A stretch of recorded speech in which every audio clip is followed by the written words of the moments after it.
Vamos lá então, meus amigos. Agora virando a chave, agora no direito administrativo, né? Matéria aí, administração pública, como apareceu lá no edital de vocês.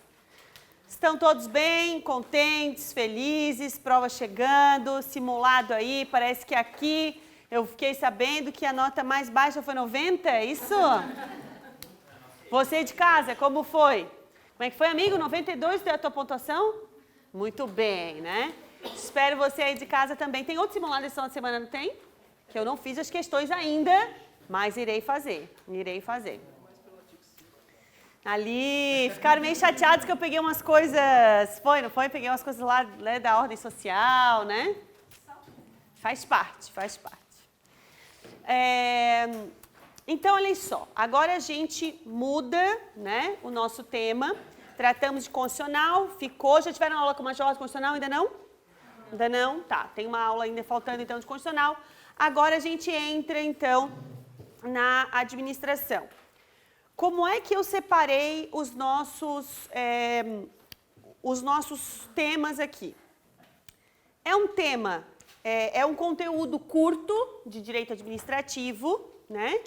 Mas tem dois pontos que nós temos que destacar aqui.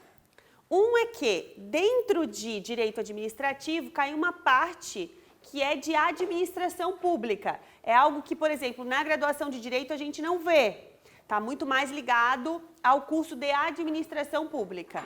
Mas é uma parte bem tranquila que a gente vê hoje. A FEPESE costuma pedir muito essas características dos modelos. Então, eu destaquei bem isso e vocês vão ver que as questões, eu peguei todas as questões que tratavam de um assunto, basicamente ela fica batendo ali nas características de cada um dos modelos. E é algo bem tranquilo. Então, eu separei assim, ó. Nessa primeira aula, noções gerais, esses modelos da administração pública e os princípios da administração, que a FEPESE fica muito em torno do LIMP, então até cobrou um ou outro princípio, eu vou falar de todos, mas ela fica muito em torno do LIMP, que daí para nós também é tranquilo, né? Então a aula de hoje é isso e questões. Aí na nossa próxima aula, que aqui no presencial já é na quinta-feira, a gente trata a respeito de poderes administrativos e também faz bastante questões a respeito. Poderes é um tema curto, legal, gostoso, fácil. Aí na nossa terceira aula a gente enfrenta uma pedreira, que aí é a parte de organização da administração pública. Aí ali eu preciso de um pouco mais de corpo, que é quando a gente fala de desconcentração, descentralização, administração direta, indireta, as entidades lá da administração indireta. Essa parte é uma parte um pouquinho mais doída. E a nossa última aula, então, a gente trata de improbidade administrativa. Então, o que a gente tem que combinar? A gente tem que combinar que, necessariamente, para a nossa última aula, vocês têm que já ter feito a leitura da Lei 8429 de 92, que é a Lei da Improbidade, tá? Essa lei, para quem não é do direito, tem que ficar bem ligado, porque essa lei é uma lei que trata de direito material e também de direito processual. Então, ela não basta simplesmente a gente memorizar algumas coisas, a gente precisa entender um pouco do processo, então também tem um pouquinho de dificuldade aí. Então, o que vai nos ajudar? A leitura antecipada da Lei 8429 de 92, que está lá na apostila de vocês, a Lei da Improbidade Administrativa. O nosso tempo aqui é um tempo tranquilo para tratar desses temas. São 4 aulas, é assim, ó, é com folga para a gente trabalhar esses temas. Eu tenho certeza que, estando aqui na nossa aula, prestando atenção na nossa aula, fazendo as questões, vocês não terão dificuldade em relação ao direito administrativo. Só que nós temos que ter um pouco de percepção aqui, que difere das outras disciplinas, porque aqui nós não temos a letra seca da lei, com exceção da Lei 8429. Então, a parte principiológica, até vou dar umas dicas que ajudam um pouco, mas assim, a parte principiológica, a parte de organização, isso é doutrina. Então, eu sugiro que vocês leiam a apostila, né? Tentem fazer alguns esquemas que eu vou passar aqui para vocês, porque aqui não tem letra seca da lei. Aqui, realmente, a gente vai ter que fazer um entendimento. Mas é massa, é tranquilo e vai dar tudo certo. Combinado? Cadê a minha amiga? Agora eu vou precisar que tu ligue o ar. Consegues para mim? Agora já senti calor. Então, olhem só. Para a gente falar de direito administrativo, a gente começa com essas noções aqui, ó, introdutórias, com esses conceitos importantes. Estado, governo e administração pública. Gi, tudo isso é sinônimo quando eu falo no Estado, quando eu falo na administração, quando eu falo no governo? Não. Tome cuidado aqui. Então, assim, ó, quando eu falo num Estado, eu falo como sinônimo de um país. Então, quando eu... Pode deixar só esse, Amanda. Pode ser porque o pessoal ali fica... A amiga já franziu a testa, não é melhor não. Quando eu falo em Estado, eu vou lembrar de um país. Quando eu falo do Estado brasileiro, não é isso? O Estado brasileiro, não confundam aqui essa noção de Estado com a ideia de Estado-membro. Quando eu falo de Estado-membro, aí é um componente da nossa federação. Aí nós temos Santa Catarina, Paraná, Rio Grande do Sul, aí eu estou falando de Estado-membro. Quando a gente fala apenas de Estado, e Estado com letra maiúscula, eu me refiro a um país. O Estado, ele tem soberania, né? Quando a gente fala em Estado brasileiro, a gente vai lembrar na República Federativa do Brasil. O Estado, necessariamente, então, quando eu falo em Estado, necessariamente eu lembro de 3 elementos. Quando eu falo do Estado, eu lembro necessariamente de 3 elementos. O Estado, ele é composto, então, do povo, do território e de um governo soberano. Então, olhem só. Para tratar da minha dissertação de mestrado, eu fiz toda a evolução de Estado desde a antiguidade, desde que o mundo é mundo. Fiquei tratando a respeito das noções do Estado. E aí, para explicar o Estado, né, quem já vai falar do Leviatã, né, do monstro e tudo mais, tem várias teorias aí que explicam o Estado. A gente pensa assim, que para a gente viver organizadamente, a gente, então, necessariamente, precisa dessa figura, né, em que todo mundo abre mão um pouquinho da sua liberdade para que a gente possa ter uma pacificação social. Surge, então, a figura do Estado. Para nossa matéria, interessa esse conceito mais simplista, que Estado é a conjunção desses 3 elementos, do povo, do território e do governo soberano. Cuidado! Povo, quando eu falo o povo como elemento do Estado, eu lembro então dos nacionais. No caso, quem é o povo do Estado brasileiro? São os brasileiros, nato e naturalizados. Então, a gente tem que cuidar, porque povo não é sinônimo de população. População é muito mais abrangente e população envolve os estrangeiros que estão por aqui, os apátridas, ou seja, população é um termo mais amplo e serve muito para as questões numéricas, de quantidade. Então, se cair na prova, são elementos do Estado, né? A população, o território, o governo soberano está errado, porque o elemento é o povo. Esse povo, obviamente, vai estar num território, ou seja, numa limitação geográfica. Então, quando a gente fala na limitação geográfica nas nossas fronteiras, a gente tem o que a gente conhece como território. E, além disso, a gente precisa de um governo soberano, porque o Estado, ele vai tomar decisões e vai tomar essas decisões através do governo, e essas decisões devem ser, então, aceitas, respeitadas, tanto no plano interno quanto no plano externo, certo? Então, quando eu falo na figura do Estado, eu lembro nessa figura do país, eu vou lembrar numa entidade que possui personalidade jurídica, obviamente, que no caso brasileiro é representado pela figura da União, não é isso? E aí eu lembro desses 3 elementos aqui. Isso é o Estado brasileiro. Gi, e o que significa o governo e a administração pública? Esse Estado, ele tem que tomar decisões políticas, obviamente, e todas essas decisões precisam ser colocadas em prática, todo o agir do Estado. Então, quando eu falo no governo, eu falo naquela cúpula diretiva do Estado. O governo é quem toma as decisões políticas do Estado, quem formula as políticas públicas.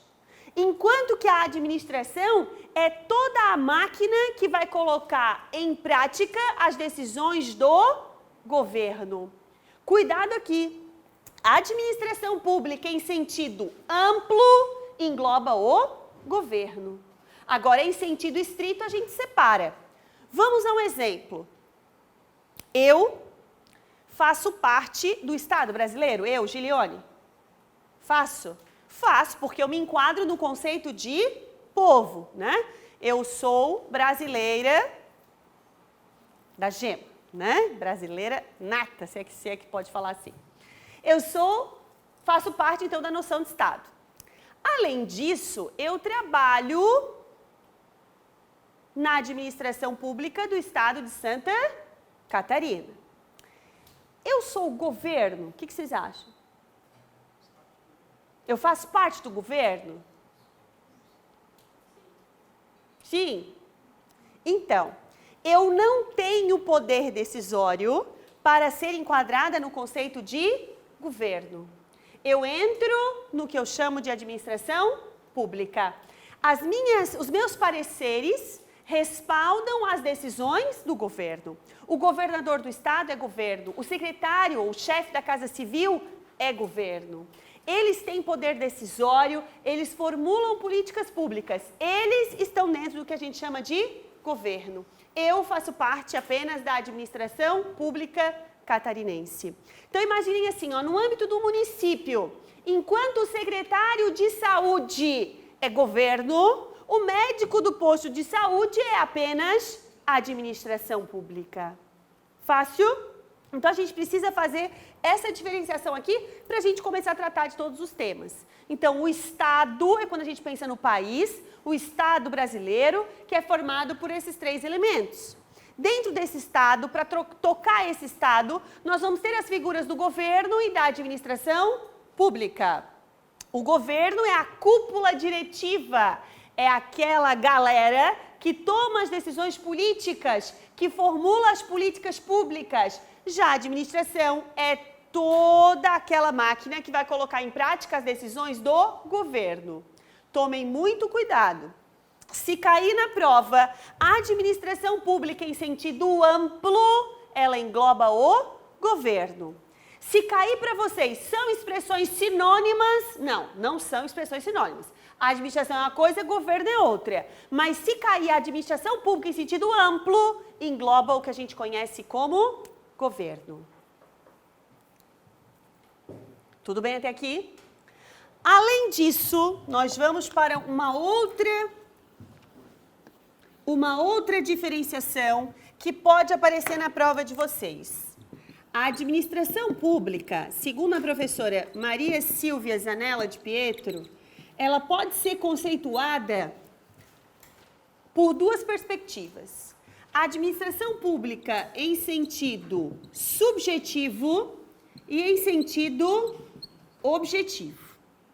Então, cuidado aí, a professora Maria Silvia vai nos dizer que a administração pública pode ser conceituada através do seu aspecto subjetivo ou através do seu aspecto objetivo. Tem isso aí na apostila, amiga? Tem? Tem? Olhem só, quando eu falo na administração pública no sentido subjetivo, óbvio que eu lembro dos sujeitos. Que sujeitos? Então, quando eu penso assim, ó, hoje eu estive na Celesc. A Celesc é uma pessoa jurídica. Eu estou diante da administração pública no seu sentido subjetivo. Hoje eu estive na Casa Civil. A Casa Civil é um órgão, ou seja, entra também nessa figura dos sujeitos da administração, sentido subjetivo. Hoje eu conversei com um auditor da Receita Federal. Também estou diante da administração em sentido subjetivo. Então, a administração em sentido subjetivo, eu vou tomar por administração as entidades, as pessoas físicas, as pessoas jurídicas, os órgãos. Quando eu penso em administração em sentido objetivo, eu vou lembrar da própria atividade administrativa. Então, quando eu digo assim, ó, hoje, antes de vir para cá, eu sequei os meus cabelos com a energia elétrica que chega na minha casa. A energia elétrica é um serviço público. Nesse caso, eu estou diante da administração pública em sentido objetivo. Hoje, para ir trabalhar, eu tomei um ônibus. Quando eu utilizei o transporte coletivo, eu estou diante da administração pública em sentido objetivo. É a própria atividade. Aqui são os sujeitos, as entidades, os órgãos. Aqui é a própria atividade administrativa. Professora, pode aparecer isso? Pode aparecer. Então, a administração pública em sentido objetivo e em sentido subjetivo. Massa? Deixa aqui por enquanto. Aí a gente entra naquela parte de modelos de gestão ou ciclos de transformação na administração pública brasileira. Isso aqui é história. Isso aqui a gente precisa ver as transformações que a administração pública sofreu ao longo do tempo, certo? Isso, como eu disse a vocês, não faz parte do direito administrativo, mas a FEPESE gosta de pedir em prova. E aí, eu até preparei esse resuminho aqui.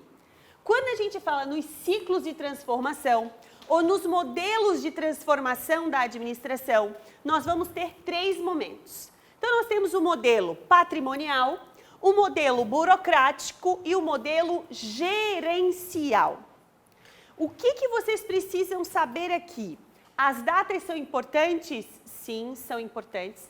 A FEPESE já perguntou, por exemplo, no modelo gerencial, quem era o presidente. Deu uma forçadinha na barra.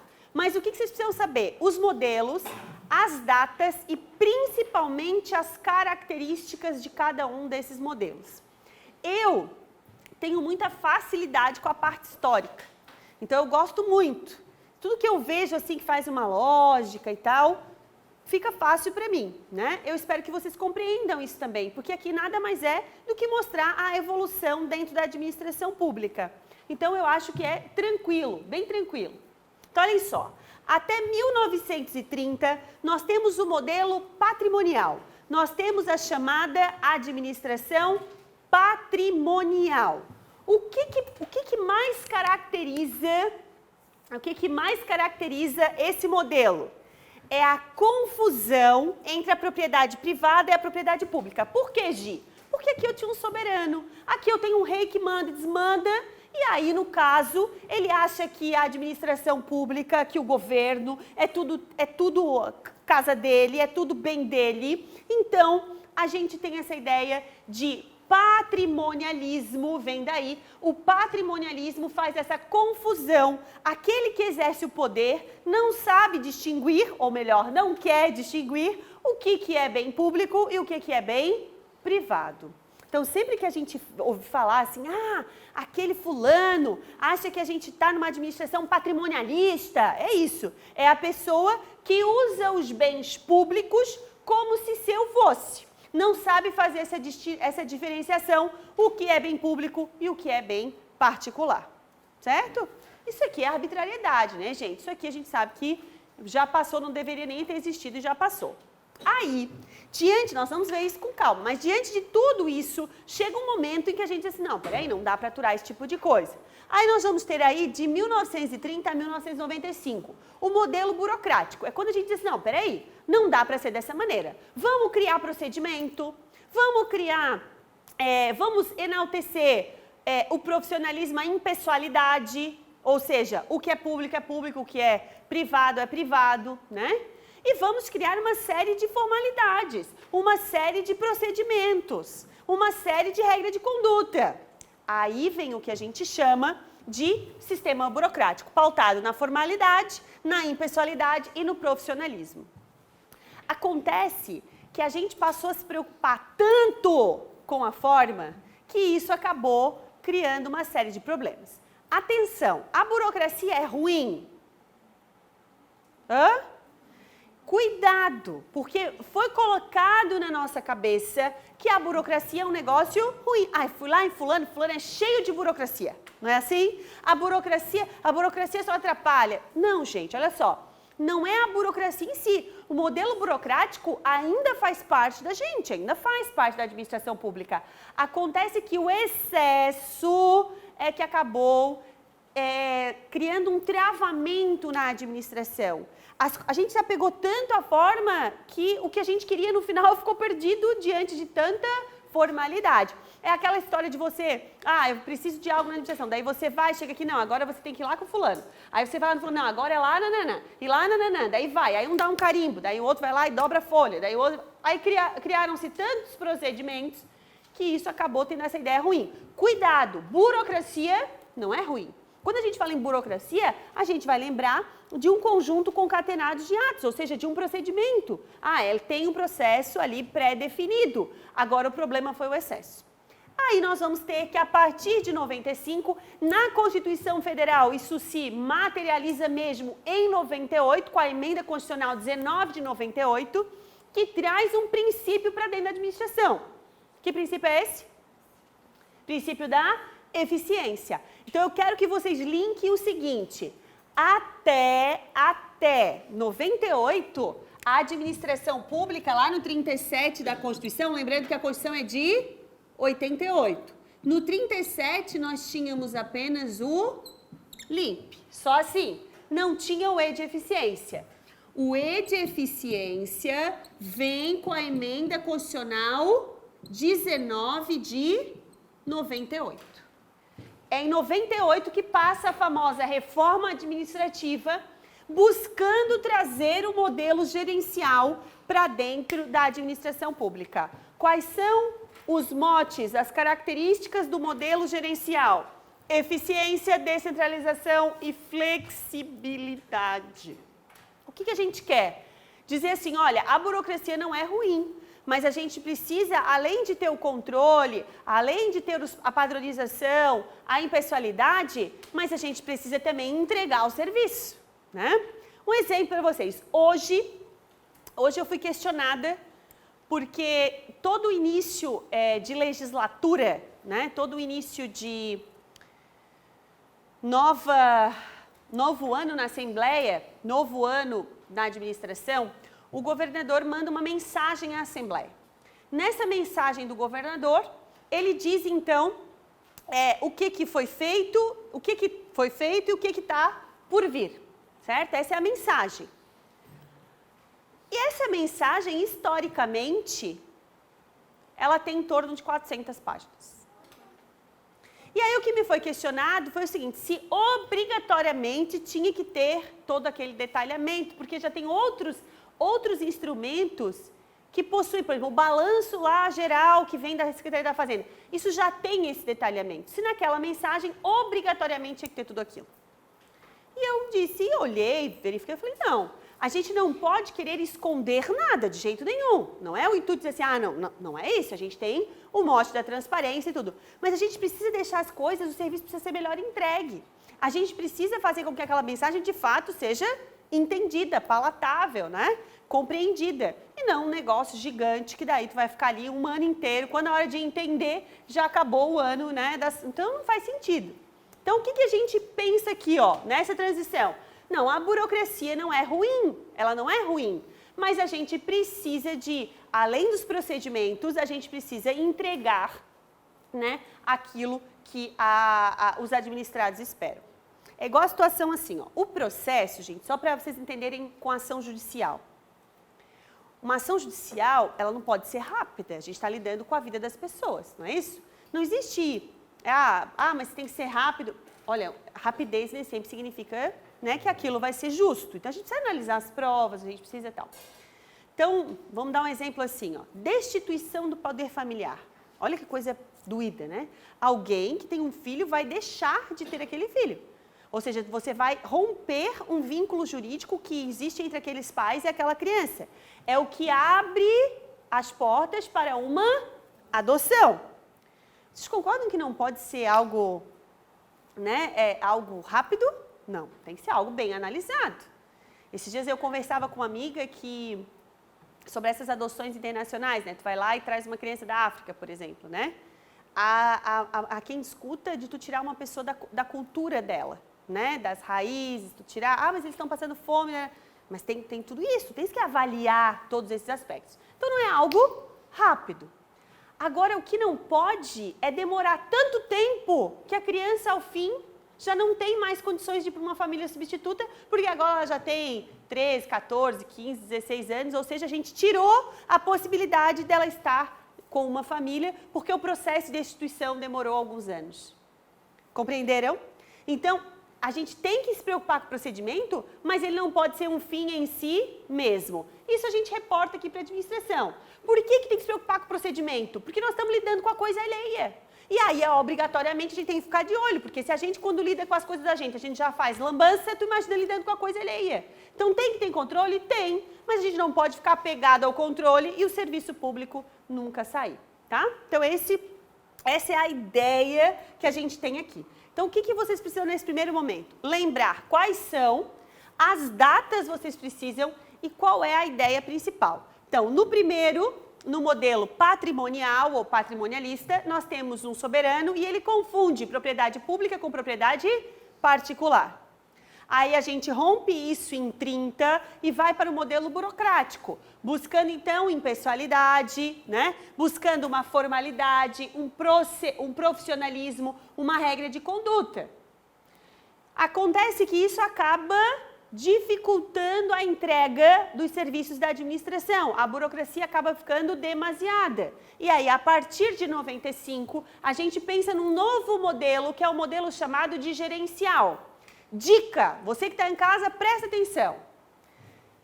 Sempre cai essa pegadinha no concurso. Com o modelo gerencial, a administração quer atingir a excelência do setor privado. Quer ser idêntico ao setor privado. Gente, não dá. São coisas diferentes. Então, a gente quer, obviamente, trazer algumas coisas da iniciativa privada para dentro da administração. Isso é verdade. A gente pensa assim, se o município, se o Estado, se a União é uma pessoa jurídica, a gente tem que administrar. Por que uma loja, uma fábrica, ela não pode gastar mais do que ela ganha, do que ela lucra? Porque senão ela quebra, não é isso? O Estado também tem que ter algumas noções de negócio. Então, a gente vem nessa perspectiva. Vamos pegar algumas coisas que é legal na iniciativa privada e trazer para o setor público. Agora, igual não vai ser nunca. Por quê? Porque tem uma diferença muito grande aqui, que lá os interesses são particulares e aqui o interesse ele é público, ok?